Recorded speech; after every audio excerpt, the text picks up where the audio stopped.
Muy buenas noches, queridos alumnos de Psicología, primer curso de la Cátedra de Epistemología de la Filosofía. Hoy estaremos hablando un poquito del gran filósofo y teólogo San Agustín, doctor de la Iglesia. La pregunta es, él decía, si dudo, existo. Significa, él ponía como método la duda metódica. Él dudaba de todo para poder investigar mejor. San Agustín nació en Tagaste en el año 354 después de Cristo, África del Norte. Estudió en Cartago, donde también enseñó. A los 30 años consiguió una cátedra de profesor en Milán, Italia. Allí se convirtió al cristianismo en el año 387, bajo el influjo de la enseñanza de San Ambrosio. Allí fue ordenado sacerdote y después obispo de Hipona. Murió durante el sitio del rey visigodo Genserico en el año 430. Sus obras se dividen en dos grupos, antes y después de su conversión. Nos interesa más conocer su evolución del estudio intelectual. Siendo profesor en Cartago, fue seguidor de los maniqueos. Los maniqueos creían en un Dios, en dos principios de Dios, el bien y el mal, positivo y negativo en igualdad de condiciones. Fue maniqueísta. Estos filósofos de la corriente fundada por Manes, un persa del siglo más o menos después de Cristo, enseñaban que de Dios no puede venir más que el bien y que el mal viene de otro principio que se llama el demonio, el espíritu del mal, el dios del mal. Después, en Italia, creyó mejor seguir a la doctrina de los escépticos, es que no creen nada, son escépticos, no creen nada hasta que se pruebe lo contrario. Finalmente, consiguiendo siempre seguir su filosofía, siguió a Platón y a Plotino, y fue un neoplatónico. Se convirtió al cristianismo por la lectura de las cartas de San Pablo apóstol a los Gálatas, Efesios, Filipenses, Corintios, etc. Y la predicación del gran obispo San Ambrosio, que le enseñó sobre la interpretación de la Biblia. Escribió varias obras, más de 60 obras. Los principales son Cartas a los académicos, donde discutía con los filósofos, el libre albedrío, porque mucha gente había que no creía en la libertad del hombre, en el libre albedrío. Después escribió también sobre la inmortalidad del alma, una psicología muy profunda, porque él cree que el hombre tiene un espíritu inmortal, la inmortalidad del alma, y también un libro sobre la filosofía política y ética política. Se llamaba La ciudad de Dios. Él comparaba así lo que debería ser, como debe ser la ciudad de los hombres con Dios, la ciudad de Dios, y la ciudad de los hombres sin Dios, la ciudad de los corruptos. Comienza con su filosofía profunda, su antropología y su metafísica sobre el hombre llamado Dios y el alma. Escribe una parábola diciendo que el discípulo pregunta al maestro, al Buda, maestro,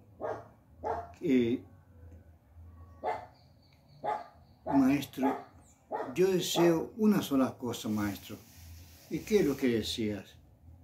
deseos conocer a Dios y no quieres conocerte a ti mismo, no. No quieres conocer la verdad, no. Quiero conocer a Dios, porque conociendo a Dios, conozco la verdad y me conozco a mí mismo. El mensaje de San Agustín fue profundamente filosófico y el principio fundamental está en estas otras palabras suyas. No salgas de ti mismo para buscar la verdad. No busques en otros lugares, en libros y en filosofías y en teologías y en otros países. Entra dentro de ti mismo. Busca de ti dentro de ti mismo. Porque la verdad está dentro de ti mismo.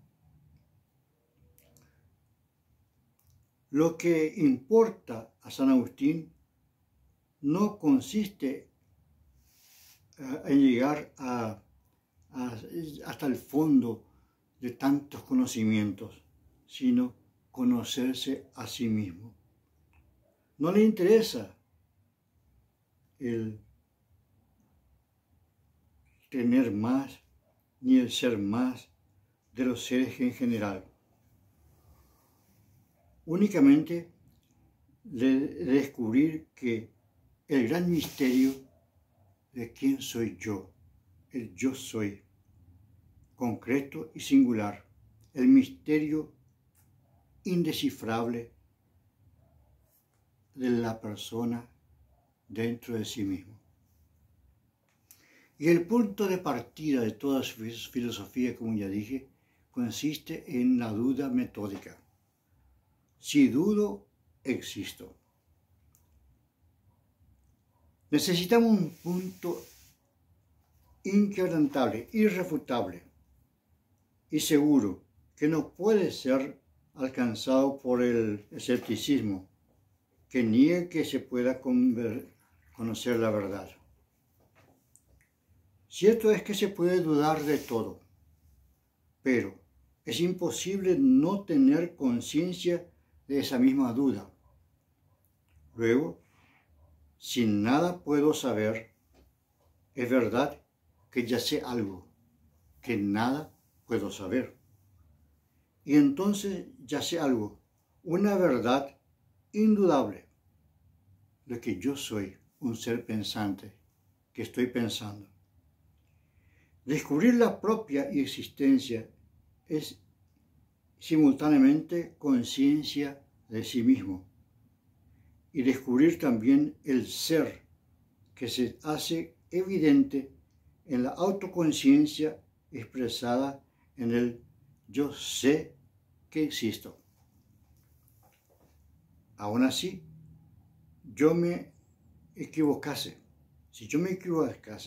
el mismo error es evidencia de que estoy pensando.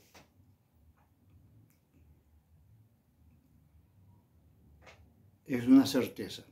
San Agustín supera así con estilo moderno todo el escepticismo. Descartes podría después repetir la misma fórmula. Si dudo, existo. Otro punto sobre la epistemología, ya que nuestra clase coincide más con la epistemología. Para captar la verdad, todo tipo de verdad, la verdad física, la verdad psicológica, la verdad matemática, la verdad espiritual, necesitamos de tres elementos: la persona, el yo, el ser, los objetos que captamos y la luz. Si estamos en esta pieza, por ejemplo, para que yo pueda captar los objetos que hay acá, necesito que yo esté acá, el ser, con sus 5 sentidos, los objetos que están en la pieza y la luz. Si faltara la luz, yo no vería nada. Sería un ciego. Hay objetos, puedo captar, pero no veo. Si faltaran los objetos, si no hubiera nada, no puedo captar nada. Y en último caso, si yo no estuviera ahí, si yo no estoy ahí, no puedo captar nada. Entonces, necesito del ser, de la persona, del objeto, la realidad y la luz. Y así también a nivel psicológico, mental o espiritual. Para que yo capte algo, tiene que estar la persona, el ser, el objeto y la luz.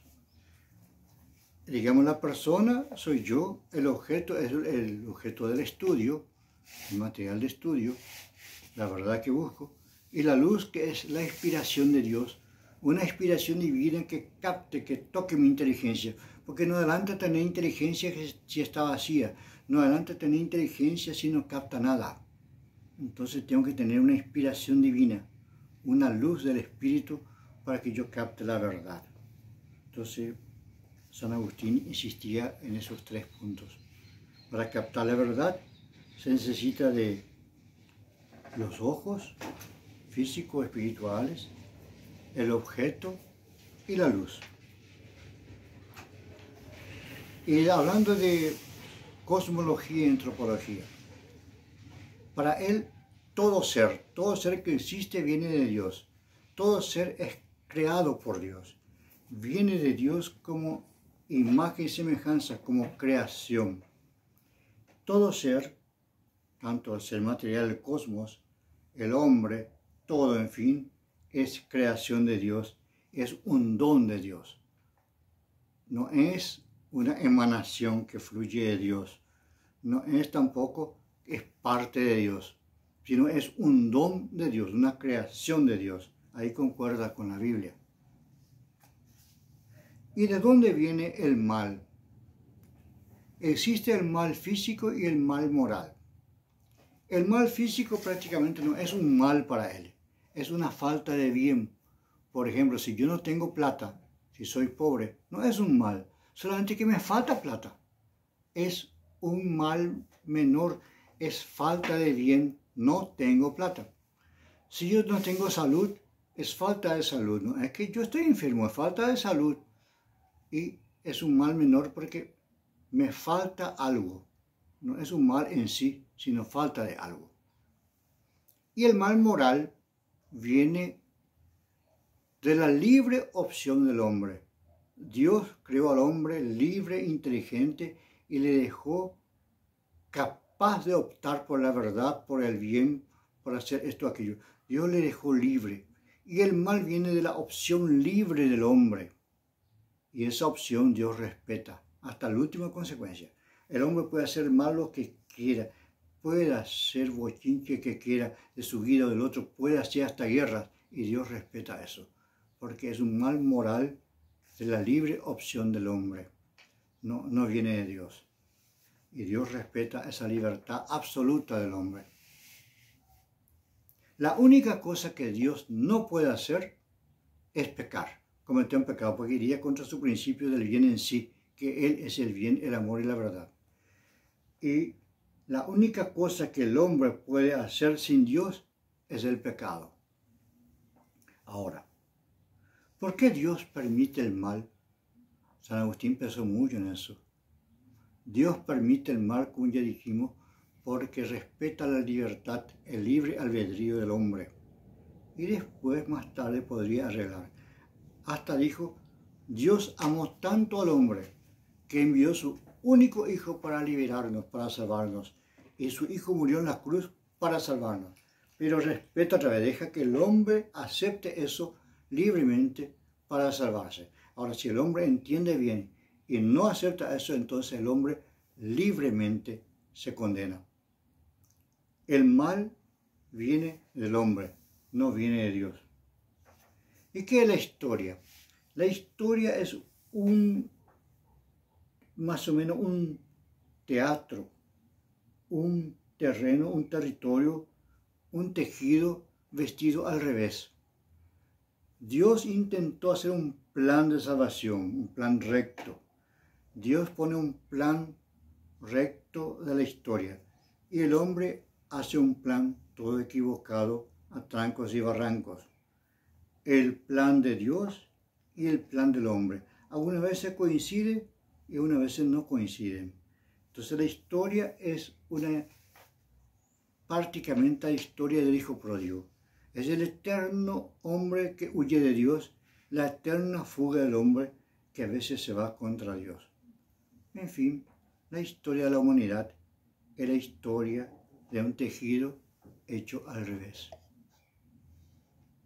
Vamos después de entregar este trabajo, algunas preguntas, ustedes buscan el libro de Chinaglia y van contestando en 4 o 5 líneas. Es muy fácil, pero atiendan bien su epistemología, su antropología, su cosmología. Buenas noches.